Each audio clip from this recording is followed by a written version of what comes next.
You were a friend of Perry's. What did he do? What was his routine? Perry was a hobo clown, and he blew balloons up in different shapes and sizes for the tourists, and he told jokes, and he did some slight magic tricks, and just whistled very loudly and got people's attention, and just entertained in Jackson Square. Hobo acts, I guess I'm thinking of Emmett Kelly, and I think of the sort of layer of innocence there was to that. I take it that Perry the Clown wasn't exactly all that innocent.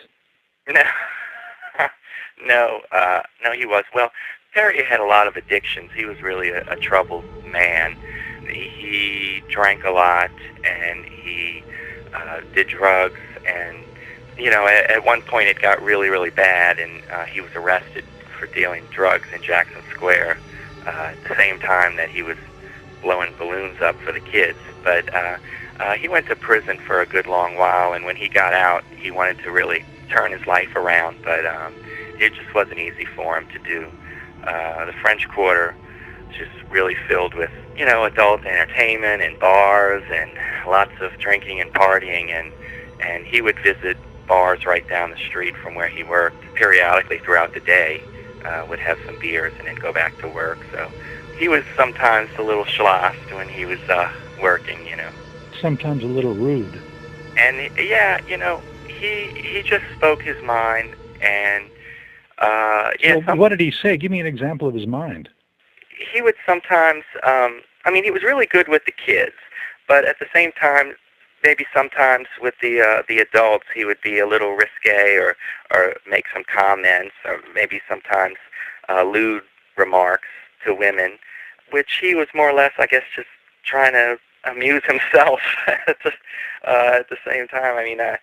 I think some people found it rude. Maybe some people found it kind of funny, but he really did play up to the adults, which I think, in the French Quarter would be kind of expected because of the reputation that it has in Bourbon Street and everything.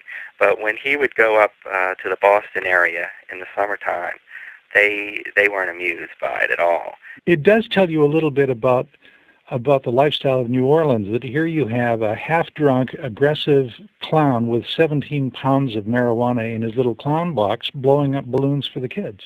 Right. Well, New Orleans is really full of eccentric people, and it's always kind of been a haven for all types of outcasts and artists and street performers and musicians. So New Orleans has always been real tolerant of those types. What was the reaction in New Orleans when word of his death got there? It's really weird because the obituaries that have been written, they mention his weaknesses as well, and his downfall, as well as the good side of Perry. He was a really nice person, but a lot of people that knew him well or that were friends with him didn't really appreciate that an obituary, or that when somebody passes that you'd bring up negative traits or these types of things. Oh, you put an obituary on your website, Eccentric New Orleans, and people are offended? Some people are, and some people aren't. Because the Times-Picayune also did an obituary, and they did get some complaints from friends of Perry's. I really don't understand why. They keep talking about you should mention all the positive things he's done, and well, I don't know. Maybe that would be a really short article if that were the case. In the paper, there was an obituary of this CEO of some business who did all these great things for the city, who died, right next to Perry's obituary, and it was half the size of Perry's.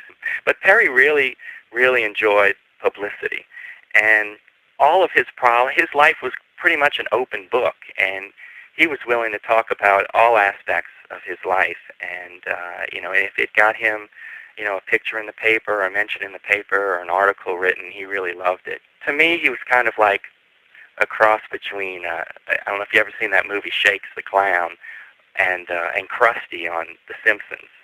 He was kind of that type of clown. Who gets his chicken? I don't know.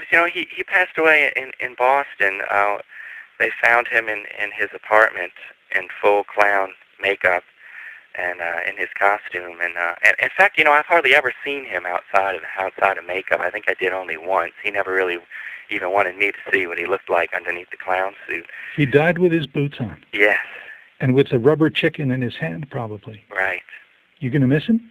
Yeah, I'm going to miss him because I really enjoyed watching him work. It was really interesting because you never knew what he was going to say.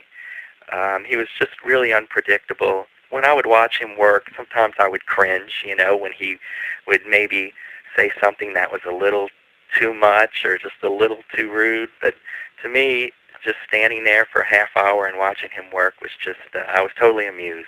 It was just funny. Thanks for your time. Thank you very much. So long. It's Perri the Clown.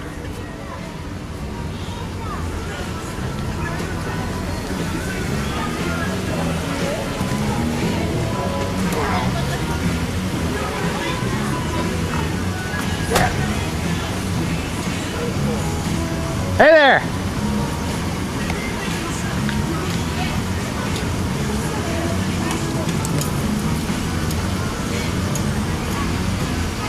It's Perri the Clown! It's goddamn Perri the Clown! There he is! Perri the Clown!